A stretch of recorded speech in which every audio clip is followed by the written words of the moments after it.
Ya, dan tak terasa ini sudah 2 tahun lamanya kemudian genosida dilakukan oleh Israel terhadap warga Gaza dengan berbagai upaya baik itu dengan resolusi PBB yang nampaknya hingga saat ini tidak ada hasil. Lebih dari 67.000 warga sipil menjadi korban di sana selama 2 tahun sejak 7 Oktober 2023 sampai dengan hari ini sudah 8 Oktober 2025, tapi ternyata perdamaian masih belum bisa ditemukan di sana. Kita akan berbincang bersama dengan narasumber yang sudah hadir bersama kami. Ada Wanda Hamidah, relawan Global Sumut Flotilla. Assalamualaikum. Selamat pagi. Waalaikumsalam warahmatullahi wabarakatuh. Dan hadir juga bersama kami pengamat Timur Tengah TV One Irfan Maulana. Kang Irfan, Selamat pagi. Assalamualaikum. Waalaikumsalam. Ya, Mbak Wanda, alhamdulillah sudah kembali dengan selamat ke Indonesia meskipun tentu ada rasa kekecewaan ya, tidak bisa kemudian menembus Gaza. Boleh tidak sih Mbak diceritakan begitu perjalanan Anda dari mulai Indonesia hingga kemudian bisa kembali lagi ke sini, Mbak?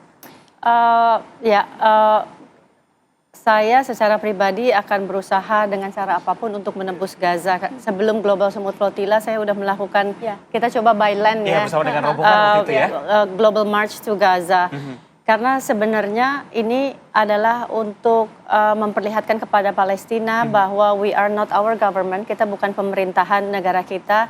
Kita akan standing karena Palestina sudah memberikan keteguhan dan kegigihan mereka untuk berjuang tetap berada di negara mereka, itu memberikan kita sisi kemanusiaan yang luar biasa gitu, bahwa we want to stand up for you gitu, bahwa kita ingin menunjukkan solidaritas dunia, dan ini nggak cuma Indonesia tapi kita ingin menunjukkan solidaritas dunia bahwa kami bersama Palestina.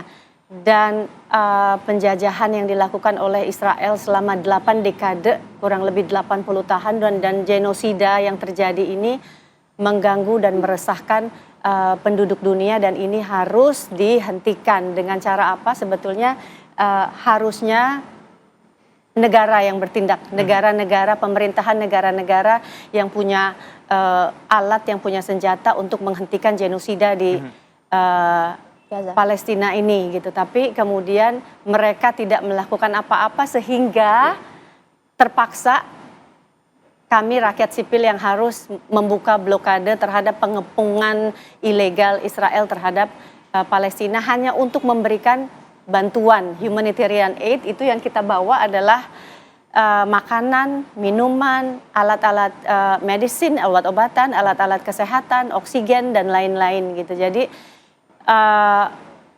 we have to stop this. Kita harus menghentikan ini somehow, dan ini nggak akan berhenti sampai genosida berakhir dan Palestina merdeka.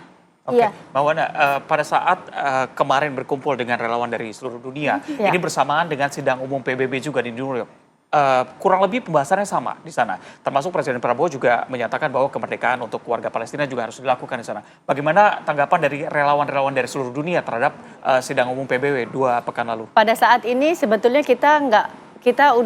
Palestina udah tidak membutuhkan diskusi-diskusi dan rapat-rapat baik bilateral maupun multilateral, tapi yang dibentukkan adalah aksi nyata.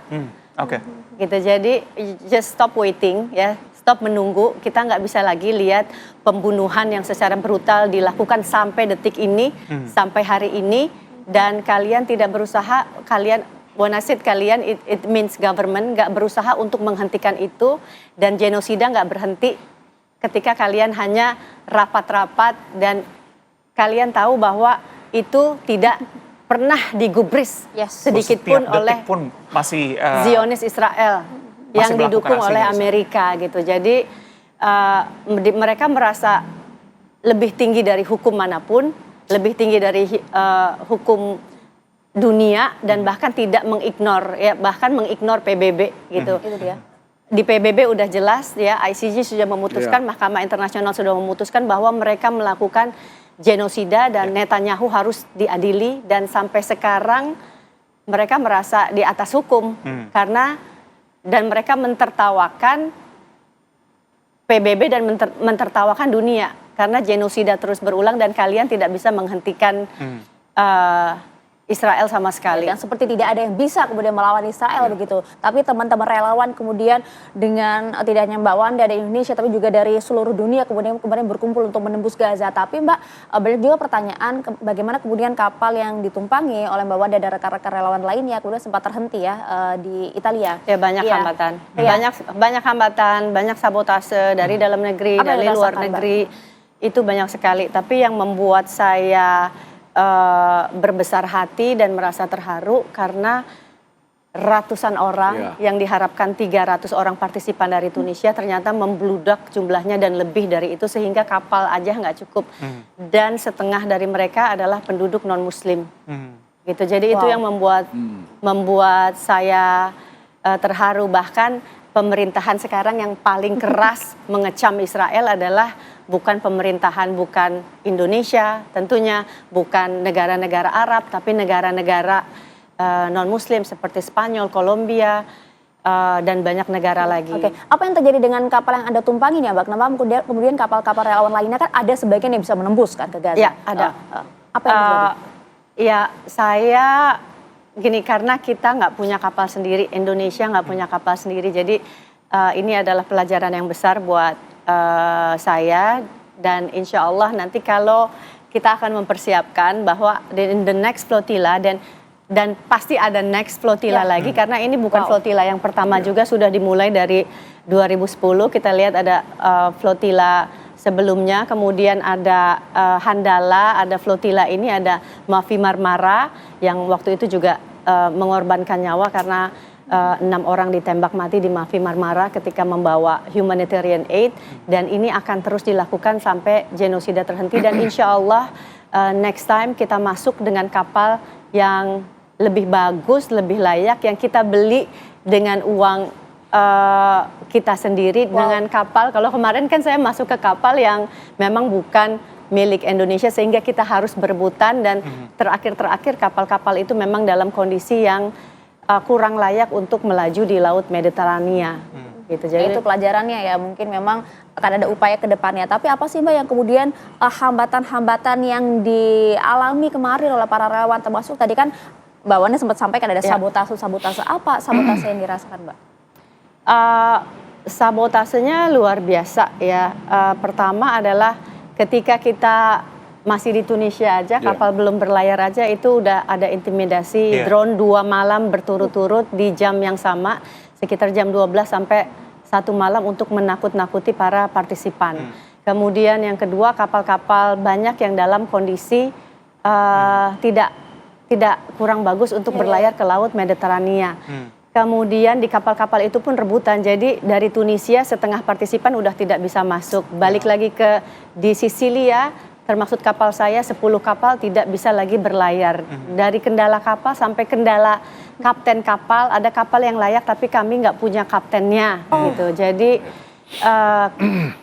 banyak banget kendalanya dan ya saya rasa juga di Indonesia kalau banyak negara yang pemerintahannya mendukung Global Smooth Flotilla seperti Malaysia gitu ya, mereka bisa didukung full oleh government, tapi kita nggak mendapatkan dukungan pemerintah.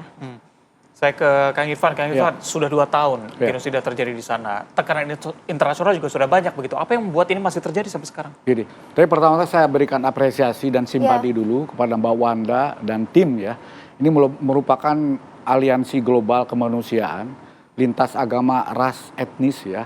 Tujuannya satu adalah menembus blokade membuka blokade Israel terhadap 2 juta warga Gaza yang tengah menghadapi genosida. Ini upaya yang tidak hentinya ya dari masyarakat, mewakili masyarakat dunia yang masih punya hati nurani. Tapi poin penting dari saat yang 2 tahun genosida Gaza ini adalah mata hati warga dunia makin terbuka. Suka tidak suka ya, rela tidak rela dengan peristiwa ini, sudah 157 negara yang akhirnya menganggap negara Palestina itu ada. 157 negara sudah berdeklarasi two state solution, terutama negara-negara Eropa, sekutu Amerika dan sekutu Israel. Yang mereka juga berubah. Dan yang lebih penting juga adalah perubahan dari pandangan masyarakat dunia. survei-survei di berbagai negara yang selama ini pelindung Israel itu sudah menunjukkan masalah ini berubah. Hari Senin kemarin misalnya Washington Post merilis survei terhadap opini warga Yahudi Amerika sendiri. Bayangkan 60% orang Yahudi Amerika menilai Israel melakukan kejahatan perang. 40% menilai ini genosida. Genosida itu bobotnya jauh lebih berat di atas war crime. Iya. Dan lebih tinggi lagi di kalangan warga Amerika non-Yahudi. Iya. Minggu sebelumnya di ekonomi juga mengungkapkan hal yang sama. Terjadi pergeseran opini publik. Sekarang mayoritas orang dewasa Amerika menilai Israel itu melakukan kejahatan perang. Iya. Termasuk di kalangan pendukung Partai Republik, kalangan konservatif yang selama ini solid, loyal mendukung Israel. Iya. Termasuk di kalangan evangelicals, anak-anak muda. Kan ada kelompok evangelikal yang selama ini menganggap Israel itu bangsa pilihan Tuhan, itu adalah nubuat akhir zaman, mereka itu adalah punya keistimewaan untuk berbuat apapun. Itu sudah mulai bergeser di kalangan anak muda mereka. Jadi ini, dan Trump pun mengakui itu. Dalam wawancara di Daily Caller beberapa minggu lalu, Trump mengaku terkejut, anak orang dewasa Amerika sudah mulai berubah pikiran. Tapi kalau apalagi kita, anak mudanya kata dia. Kalau kita lihat live streaming ini, mungkin kalau dulu Holocaust, media nggak secanggih ini. Sekarang kita lihat live streaming, 24 jam isinya pembunuhan demi pembunuhan demi pembunuhan. Dan itu demi sebabnya pembunuhan. kenapa Israel membenci media. Banyak Makanya ratusan wartawan dibunuh di Gaza. 400 jurnalis. Karena mati jurnalis dibunuh. yang membuka fakta Mata dunia ini itu ke mata dunia, itu bikin dunia berubah ya. Karena juga peran media. Dan kenapa? Karena banyak wartawan yang dibunuh. Wartawan yang dibunuh bukan cuma wartawan Palestina, wartawan Reuters, wartawan CNN, wartawan di berbagai media. Karena di situ mereka membuka fakta, dilihat oleh dunia apa yang terjadi di situ. Bayangin dalam 2 tahun 67.000 orang tewas, hampir separuhnya perempuan dan anak-anak. Nurani manusia mana yang bisa mentoleransi ini? Jadi ini yang membuka dunia. Itu sebabnya kenapa kita apresiasi betul tim relawan kemanusiaan kemarin bertaruh nyawa ya, Mbak Wanda dan kawan-kawan untuk menembus blokade ini. Dan ini bukan yang pertama dan bukan yang terakhir. Saya kira akan diikuti oleh gerakan-gerakan yang lain. Tapi terlepas dari situ saat ini, ada boleh saja Mbak Wanda pesimis dan yang lain, ada secercah kecil cahaya di ujung lorong gelap yang panjang. Hari ini delegasi Hamas dan delegasi Israel bertemu secara indirect ya di Mesir untuk membahas 20 poin proposal Trump. Dimediasi oleh Mesir, Qatar, Turki, Amerika. Konon mantu Trump juga hari ini, Jared Kushner, tiba di Mesir. Jared Kushner itu orang arsitek Deal of Century, Abraham Accord, yang terbukti gagal. The monster of the monster, the head of the monster. Deal of Century yang dirancang oleh Jared Kushner yang saat ini hari ini tiba di Mesir, itu dulu merancang konsep perdamaian Timur Tengah tapi tanpa membahas nasib Palestina dan terbukti gagal. Oke, enggak. kita akan bahas Bagaimana melakukan pembahasan Palestina tanpa orang Palestina. Nah, apakah kemudian Hamas itu akan kemudian perwakilan Hamas atau Palestina akan hadir? Kang Irfan dijawab sesaat lagi ya. Usai jeda, kami jeda dulu pemirsa.